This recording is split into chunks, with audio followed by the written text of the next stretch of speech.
Elon's biographer, Walter, shared a few things that make Elon extremely effective, and I think all of these traits actually create a lot of value for Tesla stock, so this one is an important video for all of us Tesla stock investors. Walter spent hours every day with Elon for a long time, and he interviewed over 200 people around Elon to write this book of 600 pages. And here is him sharing his deepest insights about Elon Musk's leadership.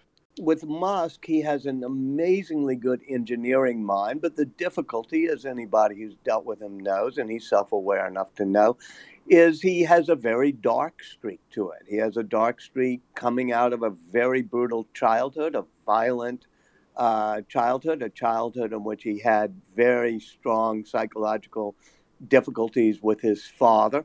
His father also has a very dark streak to him, sometimes called demon mode by, that's what Claire Boucher, Musk's friend, calls it. And so watching him go into demon mode with a real lack of empathy. And, you know, his brother Kimball is over-endowed with empathy. But I think that Elon is not either endowed or burdened with empathy. And so he can be a much tougher leader. So I tend to be kind of an easygoing, always want people around me to like me type.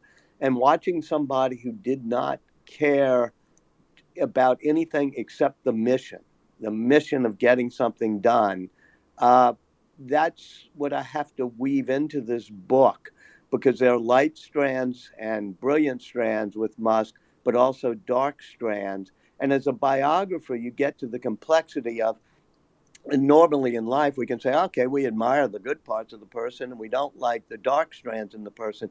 The biographer has to try to figure out, how are those strands woven together? So you can't just pluck out the strands, say, I wish he wouldn't be so impulsive, or I wish he wouldn't tweet nasty things. If you pluck out that strand, you'll lose the whole cloth. And that's what this biography is about. Ooh. That is certainly one big reason why Elon Musk is so effective, but it is extremely difficult to do. And if you're not built that way, I wouldn't suggest it. For me personally, I do care about people. Although if someone is not nice to me, then I tend to not be nice back to them. I tend to be a little bit competitive, combative perhaps. I like to treat other people exactly how they treat me and more of that. So if someone is nice to me, I treat them nicely but nicer. If someone is rude to me, I will treat them rude but ruder. I don't try to just reciprocate, I try to reciprocate plus more. And I have found that to be a pretty effective strategy because the good people are nicer to you and the bullies, well, they go away usually. Walter later also tells a story where Elon was really hard on one person, and then later Walter found out that that person just had lost his child. And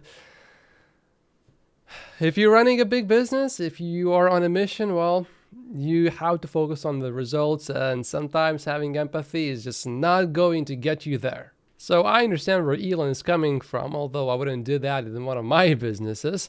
But if you are a leader at the very top and you have a lot that is at stake, of course, you sort of have to do it almost, especially when Elon puts himself in these difficult situations. Like Walter says, it's Elon basically liking risk, and he doesn't like not taking risk almost. It works for him and it gets the results. The way that the childhood and the father shaped personality and how that affected his understanding of risk, how that affected his, I mean, he's almost addicted to risk, Kimball says. Peter Thiel said when I talked to him, he said most people he's worked with always try to avoid risk. Elon runs also in a desire for drama, both in his personal and in his professional life.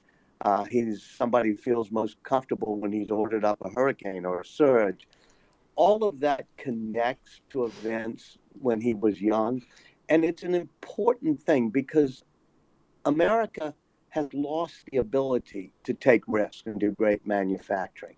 And there's a dark quality to his desire to take risks. It means he shoots off rockets or has full self-driving that he's almost ahead of his skis on. There are many incidents in the book where he does things like kind of ignore the FAA when he wants to shoot up a Starship Heavy test. Uh, but the question is our aversion to risk what keeps us from doing most things these days, like building high speed rail? And his addiction to risk, is that what allows him to be the only entity getting American astronauts into orbit these days? This probably explains why Elon Musk has such a turbulent personal life. He had multiple divorces and he has something like 10 kids that we know of. What is pretty clear, and it does work in business very well, is Elon Musk likes to go all in. Not just, let's do this, but like, yeah, there's nothing else that is going to matter. I will focus on this, I will get this done, and this will work. Even though the chances are against us, we will try anyway. I guess that kind of pressure in personal relationships maybe just doesn't work out too well. It involved Tesla and creating something where you see him go dark. I mean, it's just the face, his whole demeanor. And it's because people aren't having a maniacal sense of urgency. And I saw that a lot of scenes the first month at Twitter, where he would go dark because people didn't have that maniacal sense of urgency. And you knew what was going to happen. First of all, somebody was going to get reamed out, but secondly, he was going to order a surge. He was going to say, in 10 days, I want everybody to come to Boca Chica, and I want that rocket stacked on the launch pad. And the surges sometimes were meaningless. I mean, he did a surge to stack Starship 18 months before it was going to be ready, but it just extruded the out of the system. And it gave everybody that maniacal sense of urgency. That's one of his five principles I talk about in the book. It must have been a little bit annoying for some of these employees to do something urgently that was not urgent at all. But here's what I find when that happens. If these people are not in a rush to get things done, often their working pace is not that fast. And therefore, that means maybe they are not a good fit for this company. And I think Elon understands that. It's more about, hey, look, we need to instill this culture of getting things done quickly, even if the thing is not important. But think about this. Whenever you go to any sort of government agency, or if you need something to get done and you need to wait for a response from the government, let's say, they are always slow, ridiculously slow. But whenever you go to a private enterprise to get done something, let's say, similar, how come they're always fast? And we know the governments are pretty much always extremely inefficient, and private enterprises are usually much more efficient than the government enterprises or institutions. And one reason is because private enterprises understand usually, well, if you get things done quickly, if you do not make the customer or the client wait weeks, months, years, you will get a much better result. But Elon Musk is taking this to the absolute extreme, and it shows in the results of his companies. When I work on personal business projects, I try to adapt this approach as well, and I have found this to be extremely effective because it makes you so much more productive, because often this leads to opportunities that otherwise you would not have expected to encounter. And another thing that this does, this also creates a reputation for you that, hey, look, then this guy works on stuff. He gets done things fast. So we can really rely on this guy to get the results that we want. The other times like that, I'd be sitting in a room and he'd be with some poor finance person looking at the cost of components of a Raptor engine. He'd go dark, and I'd know that he was just going to rip the person apart. And there are many scenes in the book where he does that with, I won't name the names now, but you'll see them in the book. They all go on the record with me, where he just is, it's uncomfortable for me to be sitting there at times because he is just brutal about how somebody up. And the thing that I noticed is that once he finishes doing it, and it was never physical and it was almost done in a flat monotone, but he would just really attack people. Then a few days later, if they had absorbed the lesson, he'd forget about it. It would be as if he went into becoming from Dr. Jekyll to Mr. Hyde, and then didn't even think that much or remember that much of how tough he had been on people.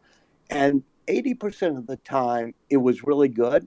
It was like Steve Jobs used to do, except for one order of magnitude, larger.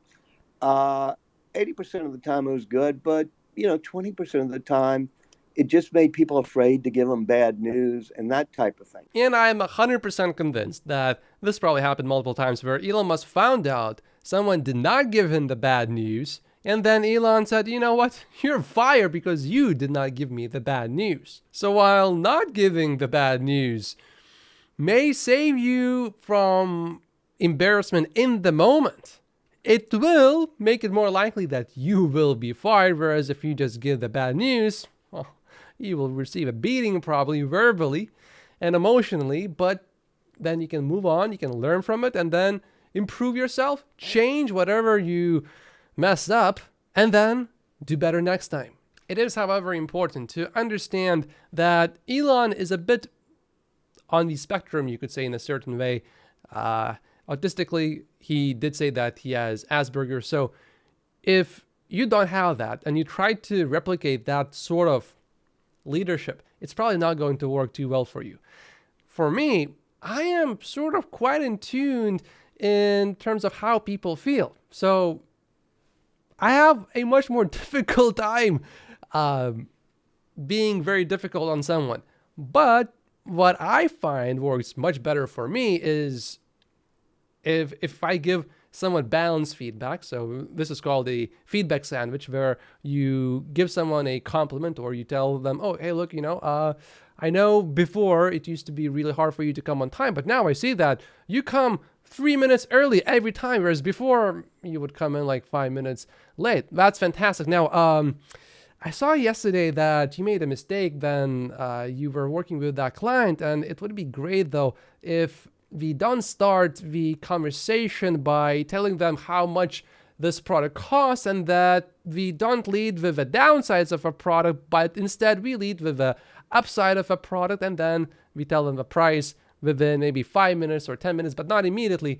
Anyway, the way you talk to the client overall, I liked your tone and everything. So you give a compliment, then you give a criticism, and then you end. And the ending is the most important one, because that's what people actually remember really well.